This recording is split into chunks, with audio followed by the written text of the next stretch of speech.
When I was a kid, one of my favorite places to go in the whole world was my grandmother's house. She lived in South Paris, Maine. About 2,000 people lived there, totally rural, and there's lots of forests everywhere. We'd get to my grandmother's big farmhouse, and we'd just immediately go off into the woods behind her property because it was like this vast expanse of wilderness. But as soon as it got dark at night, we would all be quick to go back inside because there was huge animals that lived in the wilderness of Maine, and you just didn't want to be out there past dark. And at night, I'd be looking out at this dark forest from the safety of my room, and I would always be so scared that a set of eyes were going to look back at me from somewhere in this dark forest. Luckily, that never happened to me. It did happen to a family just north of my grandmother's house, and it wasn't just one set of eyes, it was 5. In 2005, Eric Martin was working at a paper mill in Maine, and he had been working at this paper mill for 20 years, and he was reaching up to get something on a shelf when he threw his back out. And in fact, he had slipped a number of discs, and it ultimately meant he was not able to work anymore. He was going to be disabled. And so he's suddenly out of work. His wife, Shelly Martin, was not working at the time, but when he couldn't work, she needed to get a job. And so Shelly, who had not worked in a long time, was able, through some connections, to land a job in her hometown in Maine called Palmyra. Palmyra was a very small, rural community. I mean, we're talking maybe 1,200 people that lived there. They also had a 17-year-old daughter named Chelsea who was not eager to go, but it was the only place they could afford, and so they had to go. Luckily, because Palmyra was such a cheap place to live relative to where they had been living, that for less money, they actually ended up getting a bigger piece of property than they had lived in before. It's this beautiful farmhouse that sat on a whole bunch of acreage, but it was incredibly isolated. You had to go down this bumpy access road to get to their long driveway, and then once you were on the property, you'd look out and it was just a full 360 degrees of very dense forest that virtually no one was in. There was no nature trails. It was just dark,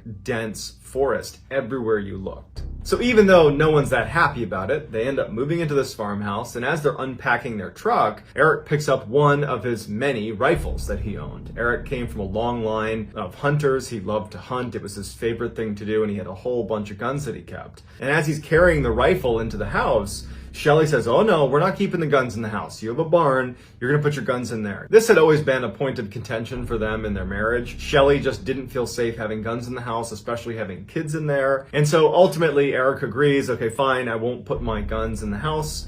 I'll put them in the barn. And so he went in the barn, and he and his son, Sean, who he had come out to help him, they built this gun case for all of his rifles. It was very heavy duty. They put it in the barn, and then they locked that and then locked the barn itself. So they were totally secure in the barn, but definitely not readily accessible. Over that first year, Shelly and Eric developed this ritual where at the end of the day, they would go out on the front porch of their farmhouse and look out onto the front yard, and they would drink coffee. It was something they both looked forward to, and virtually every night they did this. And so almost exactly a year after moving in, it was in early 2006, Shelly and Eric are sitting on their front porch, enjoying their coffee, they're chatting, and Shelly thinks she sees something in the woods. Now, you have to understand the layout and how far away they are from the woods to get a sense of what they were seeing. Right in front of their porch was a gravel road where they parked their cars. About 20 meters away from their house to the left is their barn, and beyond the barn, basically straight out from the porch, is this huge open field where there's no trees or anything. It was like open grazing area. And then way beyond the field was the beginning of this tree line, of this really dense forest. So we're talking at least a couple hundred meters away where she sees these lights. And she described it as like a pulsating light. It did not look like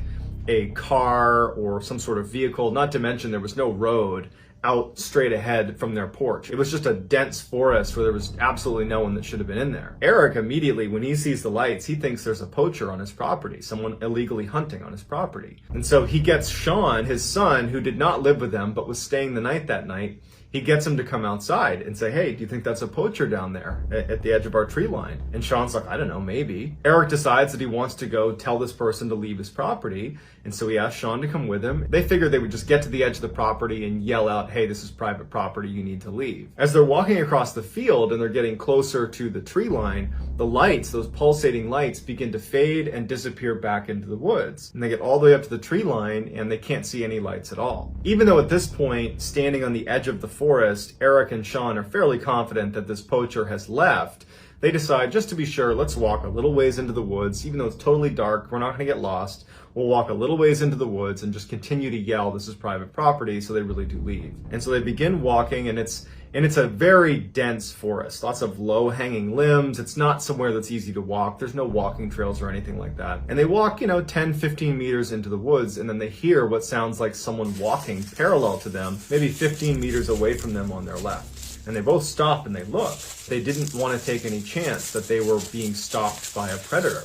And so they thought, you know what? The lights are gone. I don't know what animal this is. Let's just get out of here. About a month goes by, and Nathan, who is Chelsea's boyfriend, was staying with the family at the farm. And it was the first nice spring day. I mean, it was a very dark and dreary winter. Maine winters tend to be that way. And so that weekend, Nathan and Chelsea decide, let's go walk around the woods. So they take the two family dogs and they start walking across that big field in front of the house into the forest, the same area where Sean and Eric have been looking for those lights and then heard what sounded like an animal that was near them. And so at first, Chelsea has the dogs on leashes, but they get to the forest and she lets them off their leash to let them go run around and go crazy because they've been cooped up because of the wintertime as well. The two dogs instantly take off running for about 100 meters, and then they come to a dead stop right outside this big mound. It looks like a dirt mound, but they get up close to it and they can tell that it's actually more like a den. There are these huge pieces of wood that have been leaned into like a lean-to type structure with moss and dirt and grass put all over the outside. I mean, it looks like a very intentionally made mound.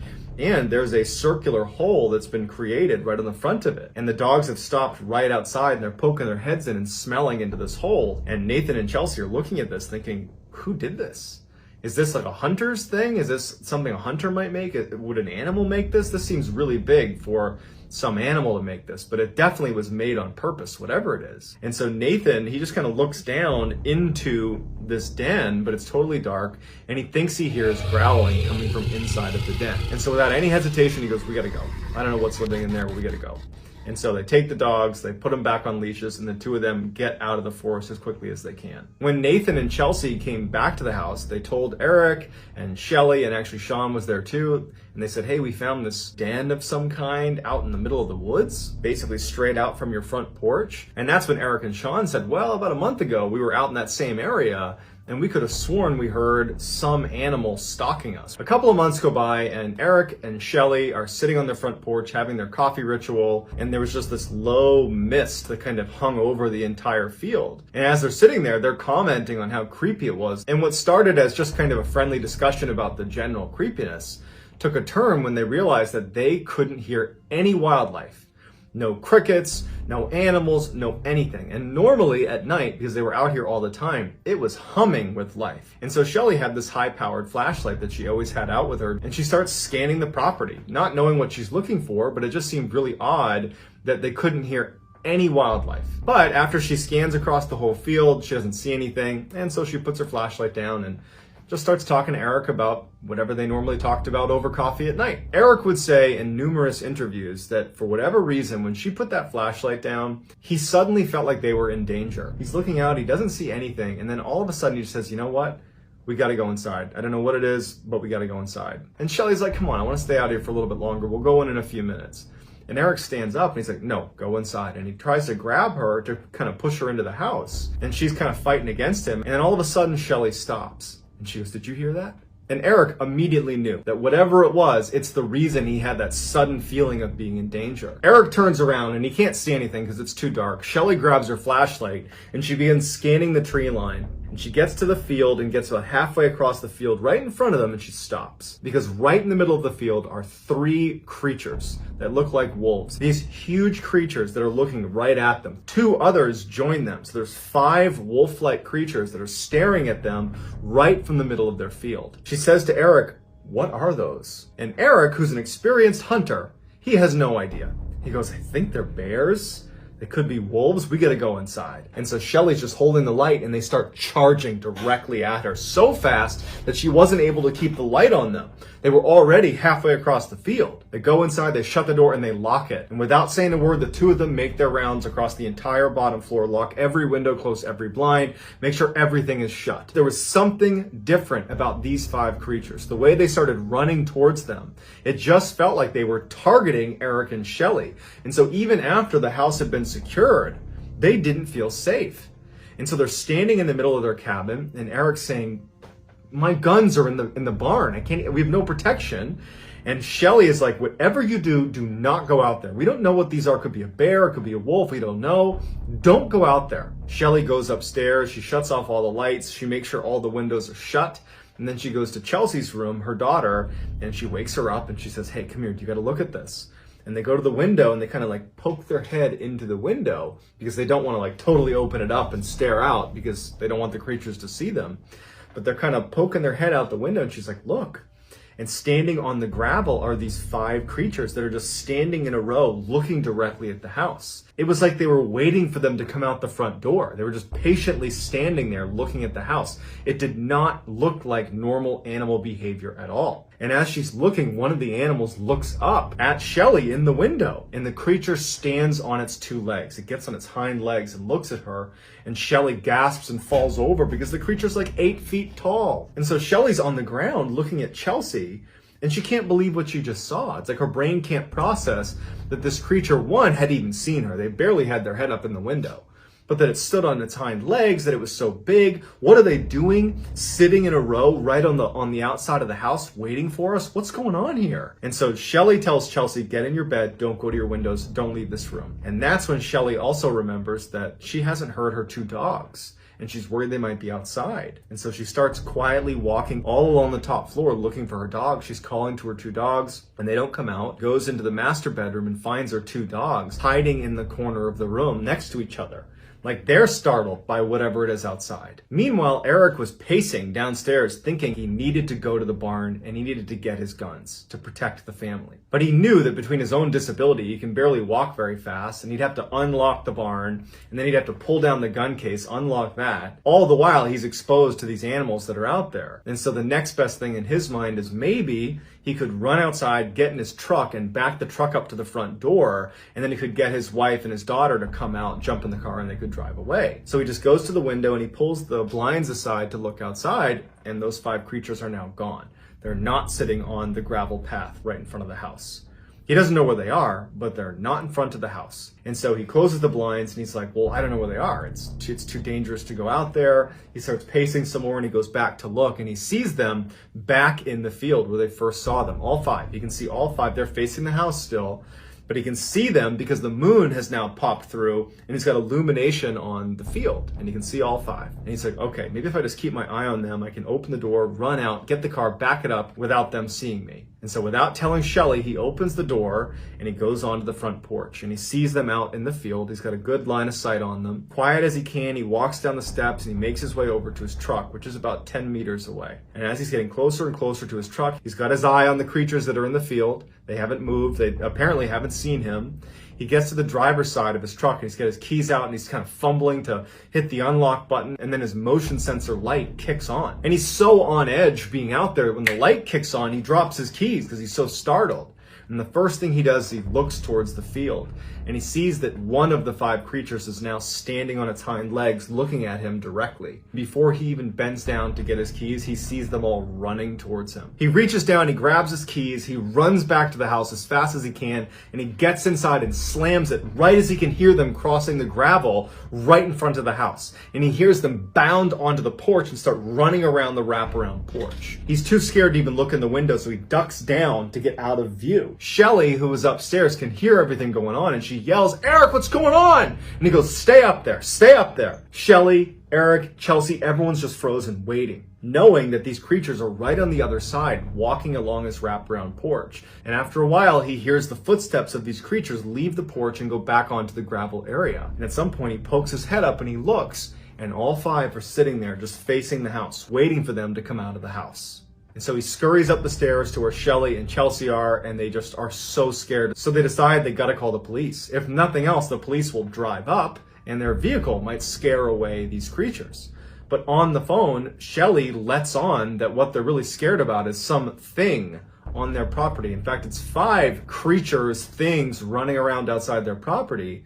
And immediately the police officer who's responding to this, he's like, all right, well, are you sure it's not a moose? Are you sure it's not a bear? And finally, she's like, no, can you please just come over here? And he's like, listen, ma'am, just keep your door shut, keep your windows shut, and I'm sure it'll be fine. And ultimately, that's how the call ends. They're on their own. The family felt helpless, and Eric especially felt really frustrated because he can't protect his family. He doesn't have a weapon, he can't get to his vehicle, they're just trapped. And so they decide the only thing we can do is barricade ourselves inside of the house. And so for the next 30 minutes, they put heavy furniture in front of all the doors and the windows. They blocked everything as best as they could. They got kitchen knives, and they got an axe that they had inside to chop some wood. As they go upstairs, they lock themselves in the master bedroom with their weapons and their dogs. And they get on the bed and they just decide all we can do is wait until the sun comes up. During the time they were barricading their house, they would look out from time to time and they would see the 5 creatures just sitting on that gravel area right in front of their house, just waiting for them. When they finally went upstairs and barricaded themselves in that room, they immediately heard the creatures move off of the gravel. And they heard a couple of them at least walk onto the porch and start pacing around the porch. And it's totally silent besides the sounds of these creatures. And they were clearly communicating with each other.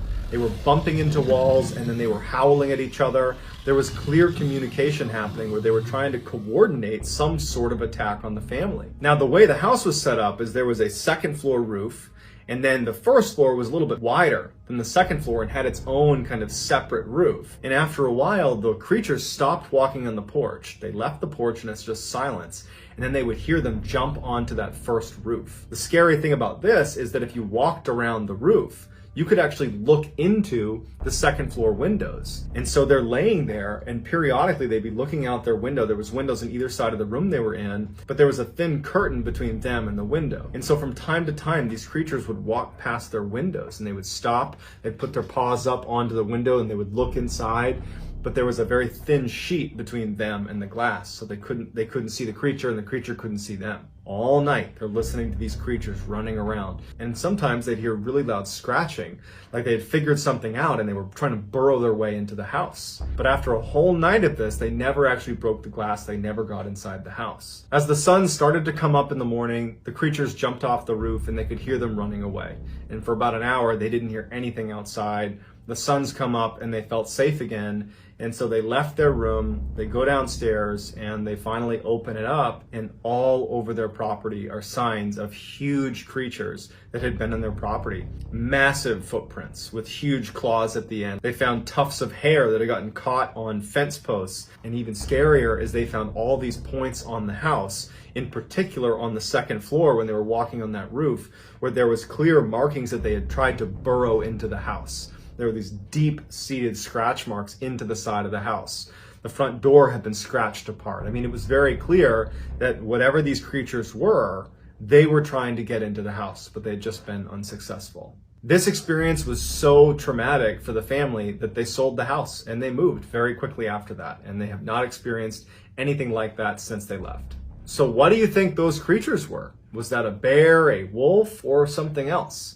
Let me know in the comments what you think, and I will get back to all the early commenters. So get in there and give me your best theory. If you enjoyed this video and you haven't done this already, please waterboard the like button and subscribe to this channel and turn on all notifications so you don't miss any of my weekly uploads. If you want to get in touch with me, you can direct message me on Instagram or Twitter. My username on both those platforms is johnballen416. I'm also very active on TikTok, where my handle is Mr. Ballen. Got a ton of content over there as well. If you have a story submission, whether it's your own personal story or just a suggestion, please submit it to our subreddit just called Mr. Ballen. It's linked in the description below and I read it every day. So if I intentionally use your story suggestion that I find on there, I will absolutely credit you. So whether I see you on Reddit, Instagram, Twitter, TikTok, here on YouTube, or some combination, I'm just incredibly thankful for your support. And until next time, guys, that's going to do it. See ya.